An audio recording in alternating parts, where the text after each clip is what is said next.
Hi, this is Brian Kim. I want to share with you this case of a patient who was referred for a dislocated IOL.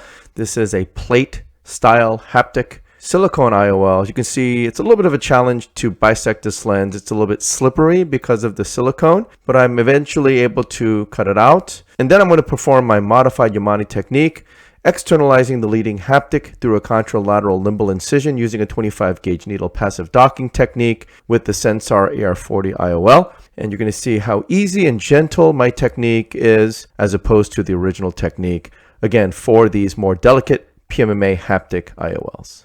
So you can see this is a patient's eye. You can see the plate haptic lens. You can see I have the narrow wire speculum in this case, but you can see it's causing a preferential retraction of the lower lid more than the upper lid. So I switched to this asymmetric speculum that I've designed with Epsilon. You can see there's a more symmetric retraction of the lid with this asymmetric speculum in some of these smaller orbit patients. So I marked the limbus on the right side and then the left side, making sure I'm 180 degrees apart using the cannula as a guide.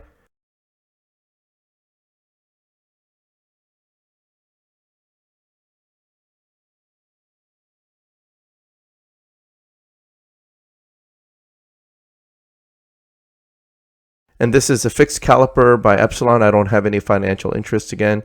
I'm indent 2.5 millimeters posterior to that limbal mark and then 2 millimeters adjacent.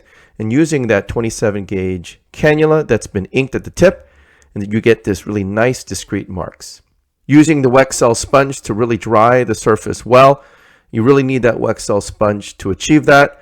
Again, indenting in similar fashion, 2.5 millimeters posterior to the limbus and then 2 millimeters adjacent, again with the fixed caliper.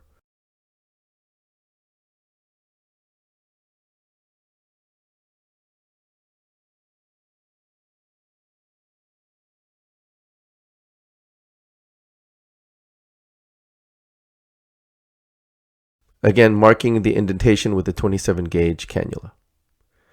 Indenting the sclera with the backside of the trocar needle, 3.5 millimeters posterior to the limbus, tunneling 3 millimeters with the trocar needle towards that indentation, and then diving perpendicular. You can see the trocar cannula sitting slightly sideways, which will hopefully allow me to achieve a self-sealing sclerotomy.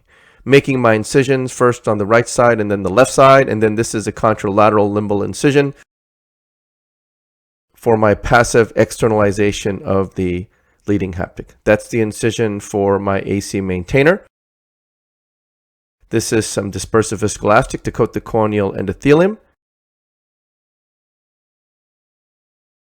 And this is a 3 millimeter blade. I make a vertical groove, place the blade into the deep part of the groove, tunnel, and then I enter. So as you've seen in my previous videos, I like to get that lens up before I do vitrectomy. Remember, the vitreous is providing some posterior support for the lens. And if you do vitrectomy first, I just feel like that's not the best move. And again, in these cases, it's been my predominant experience that the vitreous is so liquefied anyways, that when you lift these lens pieces up, there's really not a whole lot of vitreous that's entangled in this situation. And even if there is a little bit of vitreous, it's very tenuous and liquefied vitreous. Using a two-handed technique, I'm trying to get this plate haptic lens up. I had to switch to the Lester. I'm trying to retract the pupil so that I can get that lens all the way up into the anterior chamber.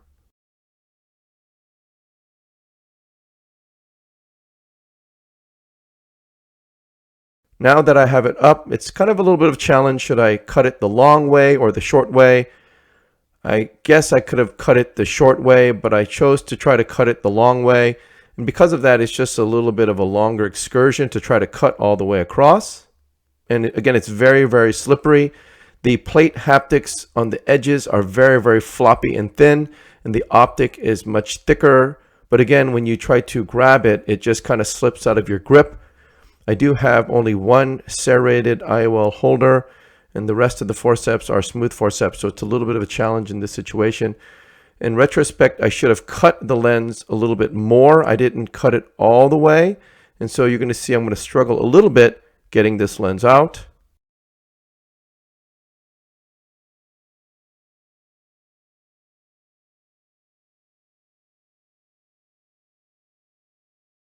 So I'm pulling the first piece out.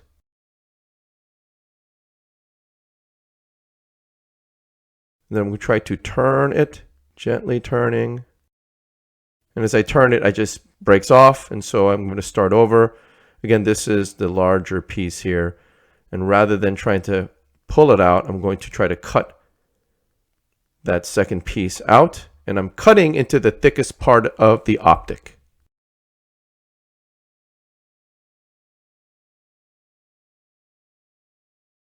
So there you go. Now it's completely cut. You're always mindful of trying to make sure that the lens pieces don't fall into the back of the eye in these situations. And that's another reason why I cut it the long way and not the short way. So that was the second piece, and then this is the third and last piece. Checking the wound for vitreous. I never pull the Wexel away from the incision when I do this. I just cut with scissors blindly just to make sure there's nothing attached to the Wexel sponge. By doing it this way, I'm not causing any traction on the vitreous, and therefore I'm not causing any traction on the retina. But again, in my experience, the vitreous tends to be very liquefied in this situation. It's not like the vitreous that you would encounter if you have vitreous loss during cataract surgery. That vitreous tends to be very, very thick and gelatinous. This is more kind of a liquidy, watery consistency of vitreous. Again, in my experience, again, I'm going to knock on wood, I haven't encountered a retinal detachment in doing these cases in this manner. Placing the 22 gauge thin-walled AC maintainer. Again, I don't have any financial interest. This is through Epsilon. And then performing the pars plana vitrectomy. Once I perform vitrectomy pars plana, I make sure that I'm sweeping the incision, going through a limbal incision. You want to make sure you clear the anterior vitreous space. In particular, you want to focus on where the scleral needles are going to go. And so you can see to the right and to the left, making sure I do a good pars plana vitrectomy in those areas, as well as clearing the incisions. This is intracameral triamcinolone. Again, there's a lot of viscoelastic, but by the looks of it, there is no vitreous in the anterior chamber. This is the 25 gauge needle for the contralateral limbal incision to externalize the leading haptic. I bend the needle in such a way that the bevel is facing to the right. This is the 30 gauge thin-walled needle on the right side. I'm going to bend it 9 millimeters from the tip, and I'm going to bend it so that the bevel is facing towards the main incision. And this is the left side needle. I'm going to have the bevel facing away to the contralateral limbal incision. All of the needles are mounted on a 1 cc syringe full of BSS. This is the cartridge for the Sensar AR40 lens. Again, this is emerald cartridge. This is the cartridge for this lens. Putting cohesive viscoelastic into the barrel and on the platform, making sure that the lens is seated down, and you can wiggle it side to side, making sure it's nice and seated down into the platform. You bring the wings together, make sure the lens optic bends backward. The leading haptic goes straight through the barrel and the trailing haptic comes out through the back end. Go ahead and place it into the injector, and making sure that the trailing haptic is up and out of the barrel. As you saw there, advance the plunger and you're ready to go. This is a 25 gauge needle through the contralateral limbal incision. This is the injector. Make sure both bevels are facing each other. Advance the leading haptic. Dock the haptic on the bevel of the needle. Advance the lens.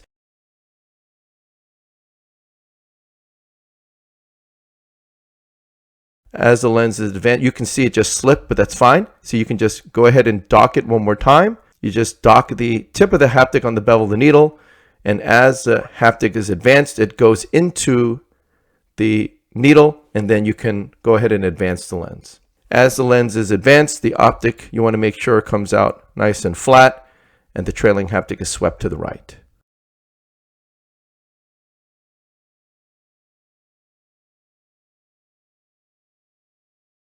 Turn on infusion, make sure the optic opens up, and then I'm pushing dispersive viscoelastic, again to push the lens back, but also to coat the cornea one more time. Now this is going to be interesting, and I showed this for a reason. My mistake here was I didn't let the haptic stay in the needle as I was pulling that 25 gauge needle thoroughly. It kind of externalized right at the edge of the opening, and what happened was the haptic went under the conjunctiva. This is the first time this has ever happened to me, so the learning point is to make sure that the leading haptic is still all the way in the needle. As you withdraw the needle, you want to make sure that the haptic's still inside. In this case, I didn't quite do that right, so you can see I had to use 2 forceps to gently pull that haptic back into the eye, get the tip of the haptic out from under the conjunctiva to release it, and then now have it in proper position. I'm using 0.12 forceps to hold the trocar. I'm turning the eye a little bit because of the angle. This is, again, a small orbit. That's why I used that smaller, narrow speculum. Holding the trocar with forceps, stabbing the first mark through the conjunctiva and sclera, and then flattening out, tunneling 2 millimeters, and then I'm diving down. Again, pulling the leading haptic out more, which pushes the optic further away. I have a lot more room to work on the trailing haptic. Again, you can see using smooth forceps, I just slide it sideways into the eye, very gentle on the haptic, docking the haptic on the bevel of the needle. It goes right in, 2 pushes, and I'm ready to go.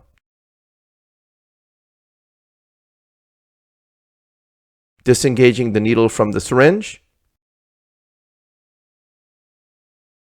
And then internalizing the leading haptic with microforceps, placing it into the angle. Again, with counterfixation, holding the contralateral limbal incision with forceps, turning on infusion, holding the eye in the neutral position, stabbing the conjunctiva and sclera at the first mark, tunneling 2 millimeters, and then diving down towards the nerve.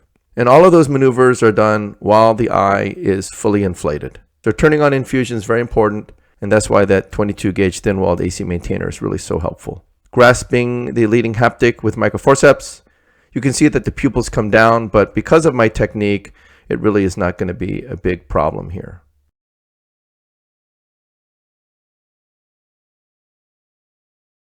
So in grabbing the haptic, again, I'm not holding it too close, but because I can dock it on the bevel, I'm able to just hold it there, reposition it, 2 pushes, and then I'm in. Again, that bevel is so important, alignment in 3-dimensional space, docking it and flattening it out and making sure aligned, and it slides right in. If you're not completely straight and if you're not perfectly aligned, you're going to snag the haptic on the edge of the needle.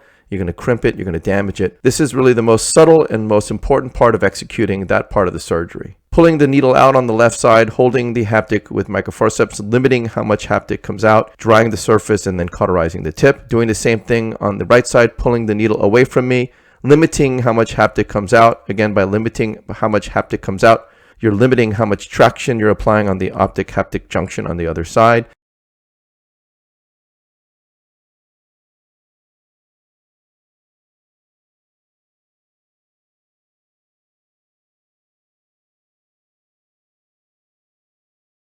Again, drying the surface with the wax cell sponge,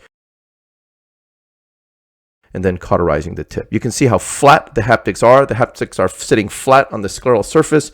Again, this means this is not a flagpole sign. Confirming there's not a flagpole sign means that there's a nice scleral support for the lens, which will most precisely simulate the in-the-bag IOL placement of the lens. This is a tenon Allen suture to close the main incision.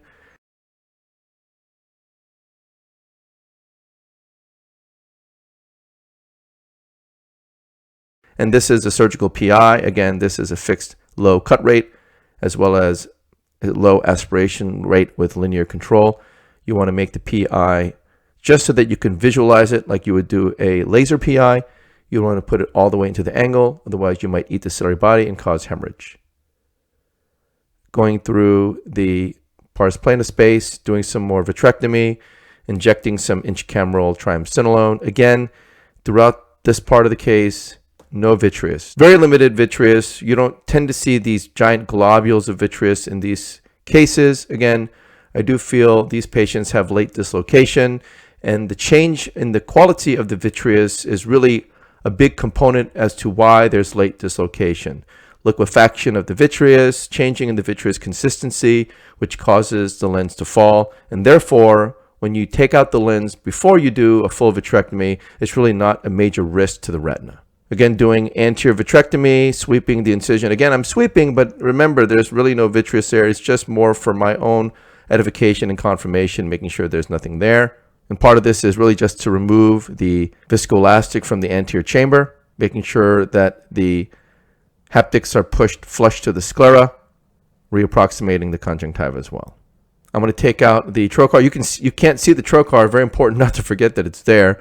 I'm going to retract. Again, this is such a small eye, and that's part of the challenge with this case, and that's why I'm using that narrow blade. Again, this asymmetric blade, because you want that wider blade on the bottom. Why? Because there tends to be a preferential more lower lid retraction when you try to use a speculum that's symmetrical. And so what I did was use the Lieberman on the lower lid. This asymmetric speculum is designed so that the Lieberman portion is on the lower lid, and you'll have more limited retraction of the lower lid and preferentially more retraction on the upper lid, which has actually proven to be successful in this particular situation. You have to have really very good exposure of the conjunctiva and sclera when you're doing intrascleral haptic fixation with the needles with the surgery. And then I'm hydrating my incisions, take the AC maintainer out, and that will be the end of the case. So again, this is a plate haptic IOL, silicone lens. Remember, with these plate haptic lenses, they tend to be very slippery. I had to cut this lens into 3 pieces to take it out. Very little vitreous in this situation.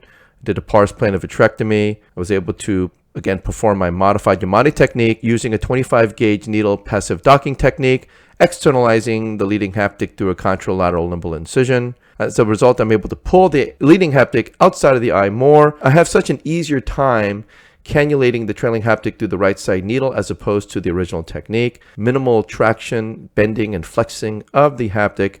Again, you can see how gentle my technique is. And again, with this Sensar lens and the 30 gauge thin wall needle, very tight holding of that haptic. 2 pushes is all you need. You never have to worry about slipping of the haptic out of the needle as opposed to the C2 Lucia, which that really can happen anytime. There's very little friction that's holding that haptic into the needle. And then preferential and sequential removal of those needles, cauterizing the tip. The needles are nice and flat against the sclera. Again, tells you there's a nice scleral support and shelf. Again, not a flagpole sign, which means that the lens position is going to be mimicking the in-the-bag IOL placement much better than if you had the flagpole sign. And so when you do it this way, you not only get excellent anatomical results, but also very good refractive results. So I hope this was helpful to you, and I thank you for your attention.